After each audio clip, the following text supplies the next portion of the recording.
राधा कृष्ण। आइए सुनते हैं श्री चतुर्भुज जी की एक सुंदर कथा। गोवर्धन के देश में भूतों का बाग था और वहाँ अनेक प्रकार के भूत प्रेत निवास करते थे। वहाँ के लोग उनसे बहुत सतर्क थे। यदि कोई भूल भटक कर उधर आ जाता तो प्रेत उसे नचा नचा कर ही मार डालते। प्रेतों के डर से उधर कोई खेती बाड़ी भी नहीं कर पाता था और यदि कोई साहस करके खेती बाड़ी करता तो प्रेत उस किसान और उसके बैलों को मार डालते, उनकी खेती नष्ट कर डालते और इतना उपद्रव मचाते कि लोग वहां से भाग जाते। संयोगवश एक बार श्री चतुर्भुज जी संतों की जमात के साथ उधर से ही निकले। संतों को किसी एकांत और उपयुक्त स्थान की आवश्यकता थी जहां जल, फल, फूल और सुपास हो, जिससे वह श्री ठाकुर जी की पूजा और भजन साधना कर सके।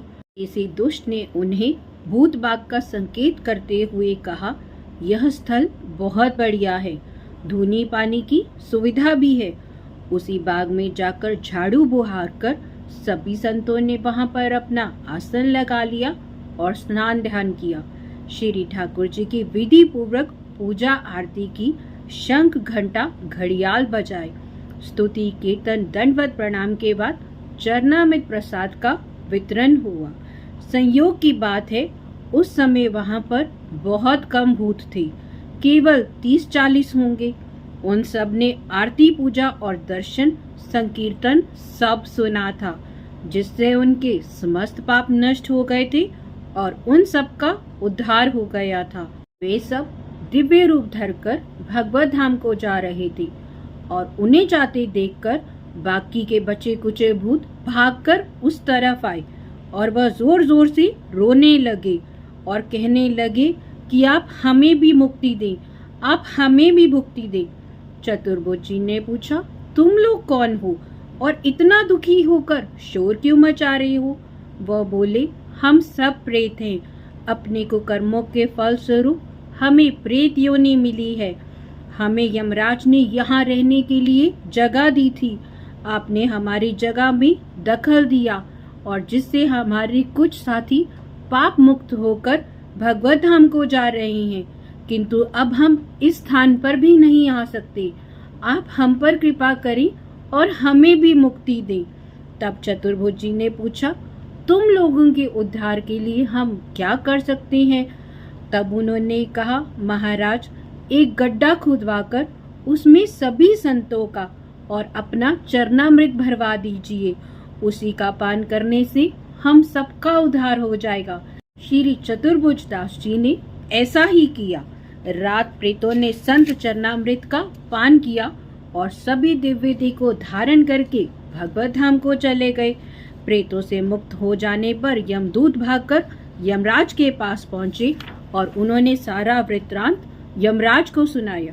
यमराज ने हंसकर कहा, तुम लोग ऐसे अभागे हो कि प्रेत तो भक्तों का दर्शन कर चरणामृत पान कर तर गए हैं, परंतु तुम लोग जैसे के तैसे ही रह गए। जिस समय यमराज और यमदूतों की ये वार्ता चल रही थी, उसी समय यमराज के दूसरे दूत उसी गांव से एक ब्राह्मण को बांध कर ले आए। वह ब्राह्मण एक ओर खड़ा होकर सब बातें बहुत ध्यान पूर्वक सुन रहा था और मन में सोच रहा था, मैं कितना बड़ा पापी हूँ, मैंने अपना सारा जीवन व्यर्थ ही गवा दिया। श्री हरि और हरिदास जी की सेवा भी मुझसे नहीं बनी। अब निश्चय ही मुझे नरक के कष्ट भोगने पड़ेंगे और प्रेत पिशाचादि की योनियों में भटकना पड़ेगा। इतने में यमराज ने यमदूतों पर नजर डाली तो जोर से चिल्ला पड़ा, अरे ये किसे उठा लाए हो? इस ब्राह्मण को क्यों बांध लाए हो? अभी इनकी आयु शेष है, इन्हें वापस सशरीर पहुंचाओ और इसी नाम वाले अमुक व्यक्ति को बांध कर ले आओ। जल्दी करो, कहीं ऐसा ना हो कि लोग इनके शरीर को जला दें, फिर हम मुश्किल में पड़ जाएंगे। यमदूत तत्काल उस ब्राह्मण को ले गए। लोग उस ब्राह्मण के शव को शमशान में ले जाकर चिता पर रखकर आग लगाने ही वाले थे कि इतने में वह ब्राह्मण उठकर बैठ गया और जोर जोर से चिल्लाकर कहने लगा, मैं अभी मरा नहीं हूँ, मुझे मत जलाओ। लोगों ने उसे चिता से उतारा और अत्यंत कौतूहलवश उससे पूछा, पंडित जी, आप तो मर गए थे, फिर ये कैसे हो गया? ब्राह्मण ने सारी बात बताई। उनके जीवित होने का समाचार सुनकर बहुत भारी भीड़ एकत्रित हो गई थी। पुनः उन्होंने यमपुरी से देखा हाल विस्तार पूर्वक सबको सुनाया। भूतबाग से सभी प्रेतों का उद्धार हो गया है। संत चरणों की महिमा और यमदूतों का संवाद सुनकर सभी लोग बहुत आश्चर्यचकित हुए। लोगों ने कहा, पंडित जी चलिए, घर चलिए। उन्होंने कहा, अब मैं घर नहीं जाऊंगा, मैं पहले श्री चतुर्भुज महाराज जी का सेवक बनूंगा और शेष जीवन भजन साधना में लगाऊंगा।